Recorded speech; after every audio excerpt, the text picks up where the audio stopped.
Every normal human being desires to succeed in life's boisterous voyage. But sadly, many do not understand the true meaning of success. Not a few equate success with the abundance of money and material possessions. In this episode titled, "What does success really mean?" we shall be analyzing the true import of success. So come along with us on this retrospective voyage all the way to the 19th century. It is a truism that success leaves tracks. To succeed in life's arduous voyage, it is important to follow the tracks of successful people. Just for a brief moment, imagine events that took place before and during the 19th century when there were no automobiles, no airplanes, no telephones, no computers, no internet, and social media services. It is arguably believed that the first ever powered, controlled, and sustained heavier-than-air flight flew for about 59 seconds on the 17th day of December in the year 1903 by the Wright brothers. However, the truth is that several of their predecessors and inventors of the flying machine, such as Gustav Whitehead, may have succeeded in making controlled flights possible. But even at that time, when humans had not even gone to the moon, when there were no satellites orbiting in space, the human mind was not limited. Determined inventors at that time exercised the power of their imagination, which can aptly be referred to as the power to create. The human mind is incredibly powerful. Even the legendary Leonardo da Vinci, who dreamed about and designed a flying machine in the 15th century, was unable to create one. The laws of aerodynamics had always been in existence, but mankind had been tied to the ground for centuries by the combined forces of gravity and ignorance. Mankind's desire to fly is lost in the distant past. Even the renowned Sir George Cayley, who was referred to as the father of the aeroplane in 1846, tried relentlessly but failed to power an airplane until the Wright brothers and the likes of the Frenchman Louis Blériot came to the rescue.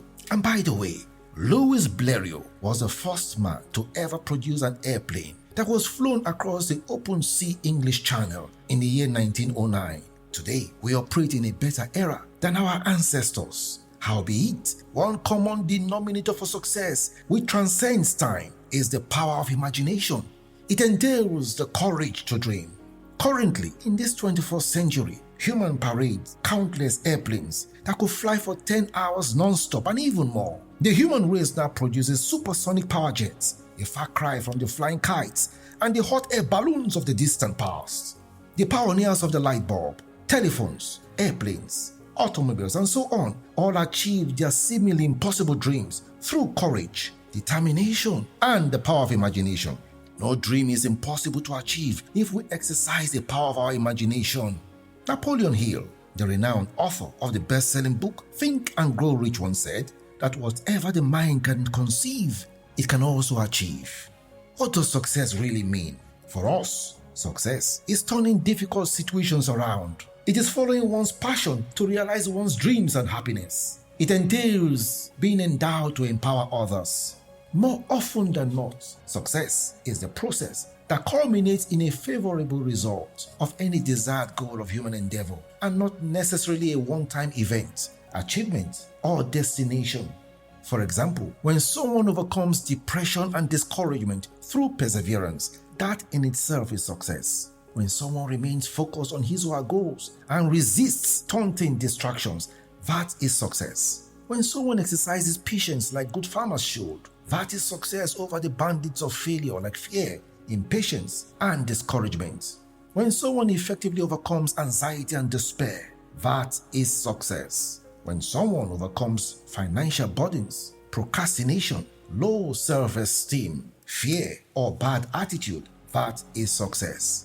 When someone discovers purpose or is able to identify true friends and partners, that is success. When someone succeeds in getting married or separated or even divorced, that is success. Yes, indeed. Even separation and divorce have led many people to find remarkable happiness, peace, and freedom. When someone improves in the art of communication and begins to communicate more effectively, that is success.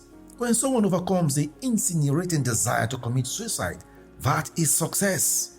When someone loses or gains weight, that is success. So you see, success is not necessarily determined by the abundance of money, investments, or material possessions that someone is able to accumulate, or else any charlatan or criminal with a lot of money could be deemed to be a success.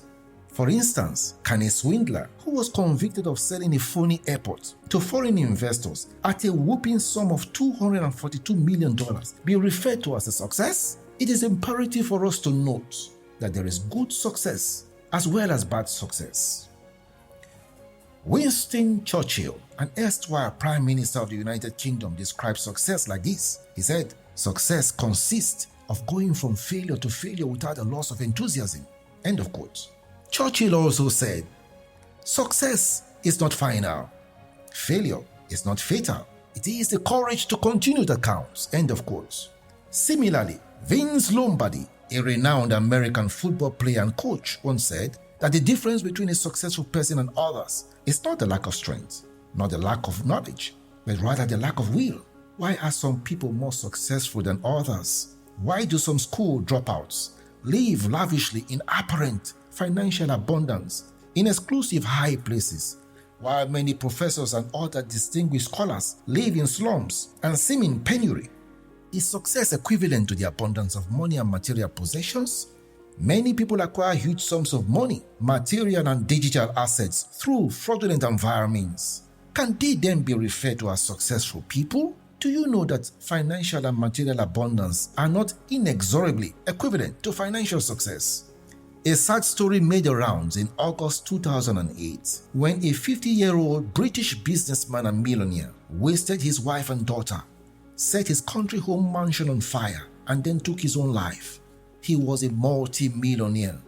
Many multi-millionaires have taken their own lives over the years, and unfortunately this trend may never stop. Why would financially endowed people take their own lives if success is ostensibly synonymous with financial and material abundance? Many of such folks waste their lives due to depression and sorrow. Truth be told, financial wealth or endowment is only a part of a large circle of success. A successful person does not necessarily have to be a millionaire or a famous person. Can an ex-president or an ex-governor who is stupendously rich but is serving several years jail term for fraud and money laundering be referred to as a successful person? Someone may be tremendously rich but may lack good character, good health, peace, freedom, or a good reputation. He or she may not really be referred to as a successful person. Also, there are people who are considered to be very successful because of the bogus picture of success they portray outwardly, but in reality, they are ensnared in huge financial debts and misery. It is a fact that there are numerous individuals who obtain loans that they furtively have no intention to liquidate. Rather, they divert such loans to live ostentatious lives. But many people consider such masqueraders as successful people. What a pity indeed. How successful is that individual who is in grievous financial crisis and lacks peace of mind? You see, our reputation is not under our control, but we're in control of our character.